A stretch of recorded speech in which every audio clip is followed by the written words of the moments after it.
Et Hebdo Show Algérie revient, mesdames et messieurs, pour une dernière partie. Place tout de suite à DZ Showtime.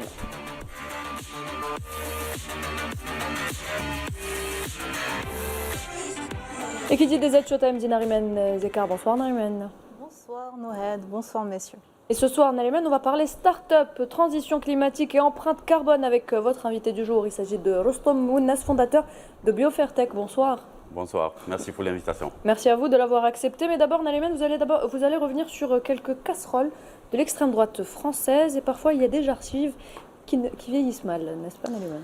Tout à fait, vous savez Nohed, dans la vie, il y a des expressions qui vieillissent bien, du genre les chiens passent, non les chiens aboient plutôt, la caravane passe, ou encore l'une de mes préférées, je n'irai pas à Canossa, petit clin d'œil pour ceux qui ont la ref, et d'autres eh bien, qui vieillissent mal, voire même très mal.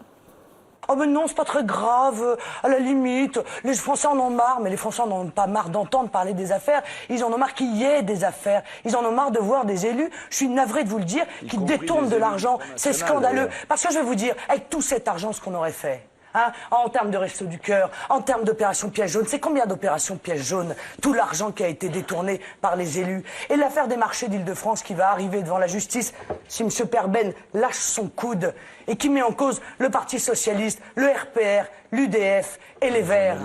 Eh ben oui, mais c'est la vérité, ça. Et là encore, les Français ont le droit de savoir.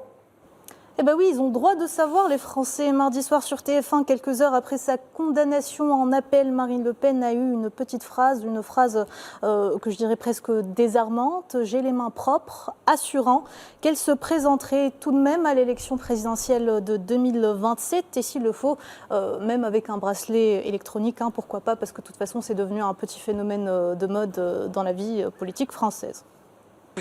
Et donc, vous êtes... Ce soir, vous dites que vous êtes candidate à l'élection présidentielle. Donc ce soir, je suis candidate à l'élection présidentielle. Et vous ne changerez pas d'avis? Non, je ne changerai pas d'avis, non. Et aucune décision de justice dans les jours ou les semaines, si le parquet général fait appel ou va en cassation, ce qui est possible, il peut faire recours en cassation, vous ne changerez pas d'avis? Non mais monsieur, je fais moi-même un pourvoi en cassation, donc si le parquet souhaite faire un pourvoi en cassation, il peut le faire. Mais la Cour sera saisie en réalité du même pourvoi et il viendra exprimer, la Cour doit pouvoir exprimer son avis sur l'application de ce texte au fait de la cause. Et moi, je tiens que nous sommes innocents de cette infraction de détournement de fonds publics pour lesquels nous avons été condamnés. Innocent, hein.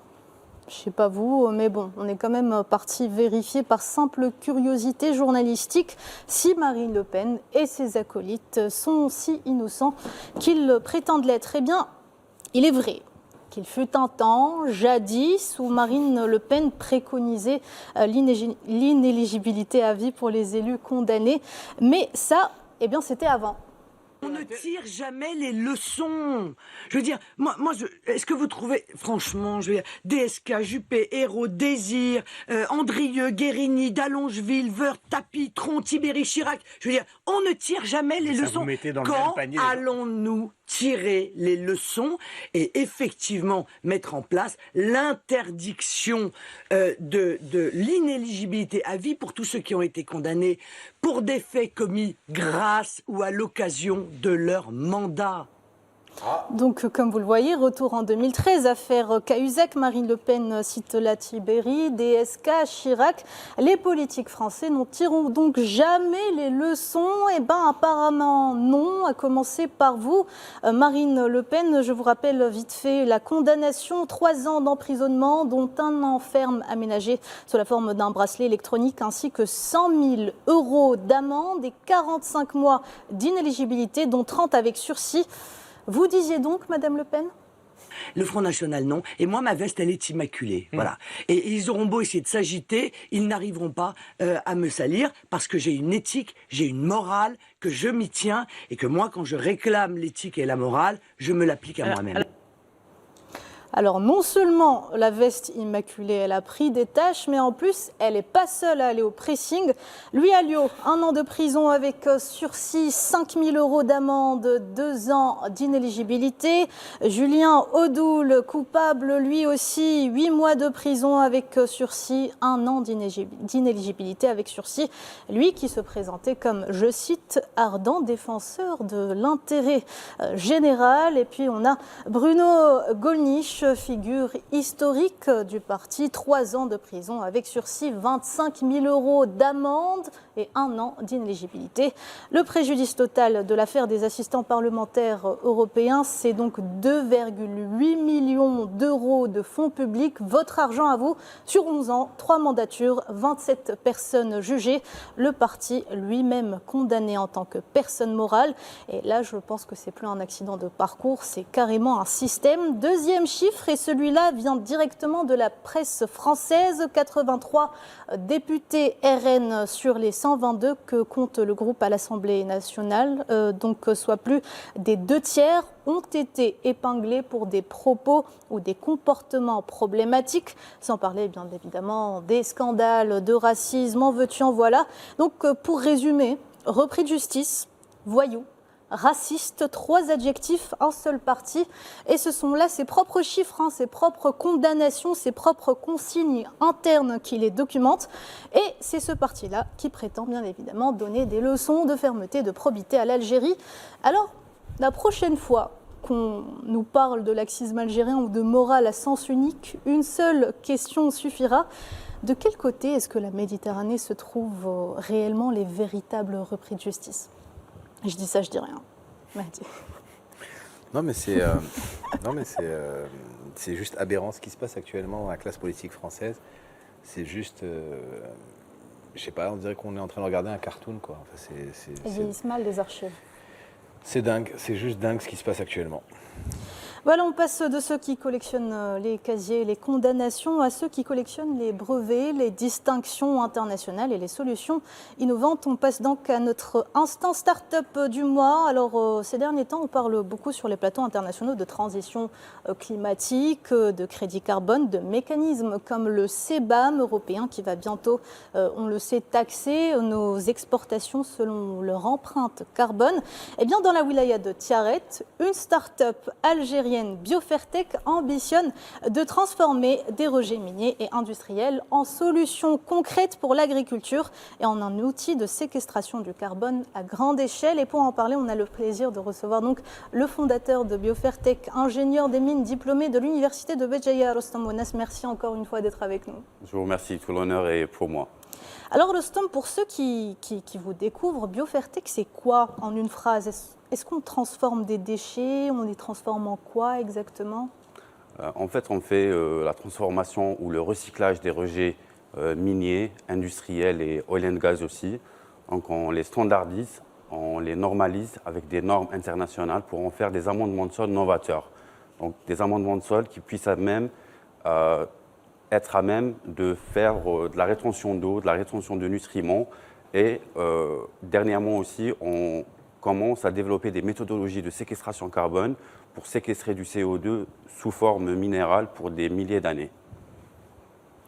Donc jusque-là, on est sur une histoire d'agriculture plus durable, mais vous me disiez que l'innovation, elle va beaucoup plus loin. Concrètement, quand vous dites que vous séquestrez le carbone, ça veut dire quoi pour quelqu'un qui n'est pas ingénieur comme nous? Alors justement, Simplifier un peu. Oui, pour d'accord. simplifier. Alors on ne fait que mimer un phénomène de la nature, donc l'altération naturelle des roches. C'était un module qu'on a eu durant le cursus universitaire en ingénierie minière et en géochimie. Donc il faut savoir que c'est un phénomène naturel, donc l'altération des roches. Le CO2 atmosphérique entre en contact avec l'eau de l'irrigation, dont tout ce qui est activité agricole. Et il entre en contact aussi avec les roches ultramafiques. Il faut savoir qu'en Algérie, on a un socle rocheux ultramafique. Donc on a beaucoup de roches ultramafiques. Et c'est un processus tout à fait naturel qu'on est en train d'accélérer. Donc l'approche de Biofertech, c'est de se servir de l'intelligence artificielle, de la recherche et développement dans l'agriculture cognitive pour accélérer ce phénomène et le reproduire à grande échelle. Donc quand on parle de technologie de séquestration carbone, il faut parler de son application à grande échelle. Donc il faut séquestrer, disons, des dizaines de gigatonnes de CO2 et avoir vraiment de l'impact en termes de technologie climatique. Justement, vous parlez du projet Gigaton. Alors l'ambition Gigaton, c'est une gigatonne de CO2, comme vous venez de le dire. Ça représente quoi concrètement à l'échelle de l'Algérie? Et surtout, est-ce que c'est un pari réaliste? Alors, bien sûr. Disons qu'une gigatonne, c'est 1 milliard de tonnes de CO2. C'est en fait 4 fois les émissions annuelles de l'Algérie en termes d'émissions de gaz à effet de serre. Selon bien sûr le rapport biennial qui a été adressé par l'Algérie à l'ONU en 2022, c'est aussi, disons, un signal pour nous en tant que start-up. Il faut savoir que, disons, déjà en Algérie, on a des projets structurants, de grands projets tels que l'agriculture régénérative. On a 1 million d'hectares d'agriculture régénérative. On a aussi 3 millions d'hectares d'aforesterie. On a 8 millions d'hectares d'agriculture ou de champs qui nécessitent une approche climate smart, intelligente, côté, disons, écologique et aussi côté assurantiel, etc. Donc pour nous, c'est un terrain de jeu idéal. C'est un grand laboratoire où on veut, disons, oui, engager les industriels algériens émetteurs, que ce soit les industriels qui sont impactés par la CBAM, que ce soit les compagnies aériennes. Ils ont aussi leur framework, donc le Corsia. Il y a aussi le côté oil and gas, les engagements pour l'accord de Paris. Et il faut savoir que pour 1 gigatonne de CO2 séquestré en Algérie, en touchant ou en atteignant un maximum d'objectifs de développement durable, on peut faire rentrer de la devise pour l'Algérie quand on va vendre des crédits carbone de haute qualité. On va aussi éviter que l'Algérie dépense ses devises en payant la taxe que vous venez d'évoquer, donc la CBAM, le mécanisme d'ajustement carbone aux frontières. Donc, si on fait par exemple une simulation, si on prend le volume d'exportation de l'année dernière pour tout ce qui est fertilisant, tout ce qui est acier, ciment, on aura l'équivalent de 332 millions d'euros de taxes, donc un net de 160 millions d'euros de taxes, donc qui va vraiment nuire et impacter la compétitivité des industriels, des grands comptes industriels à l'étranger. Ça va aussi les pousser soit à chercher de nouveaux marchés, ça sera de nouveaux investissements et un gap pour la productivité, soit aussi changer complètement de technologie, donc des investissements en plus, ça va prendre du temps. Et il y a aussi ce que propose Biofertech par exemple, c'est une partie de la solution, c'est produire des crédits carbone de haute intégrité en engageant ces industriels-là, en faisant des levées de fonds, en les engageant directement dans des projets verts pour séquestrer du CO2 et produire des actifs climatiques.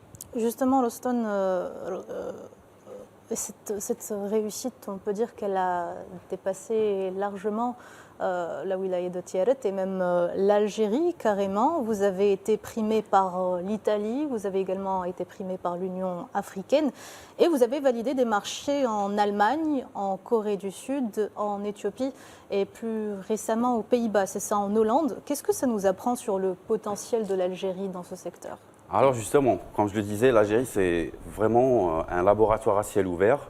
Donc on a toutes les ressources renouvelables, non renouvelables et toute la matière grise, tous les grands projets structurants. On a aussi le positionnement géographique et extrêmement stratégique par rapport aux marchés exigeants en termes d'empreinte carbone comme l'Union européenne en l'occurrence. Donc si on arrive, disons la fin 2026 à instaurer le cadre juridique pour le framework pour les marchés volontaires carbone et le Algerian Carbon Registry, je dirais qu'il y aura pas mal de startups qui pourront faire rentrer de la devise, créer une nouvelle chaîne de valeur donc qui est la finance climatique en Algérie. et par ricochet, rendre nos industriels beaucoup plus agressifs et beaucoup plus compétitifs dans les marchés internationaux.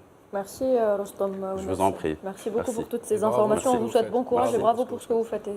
Exactement. Merci encore une fois d'avoir été avec nous ce soir. Merci Nariman pour ce DZ Showtime. Mesdames et messieurs, merci de nous avoir prêté attention. Merci à toute l'équipe qui a été avec moi ce soir autour de la table. Merci à Sofiane Balodi qui veille au grain, mesdames et messieurs.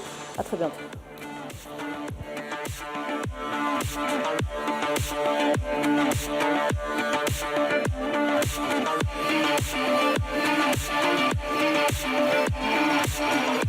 back.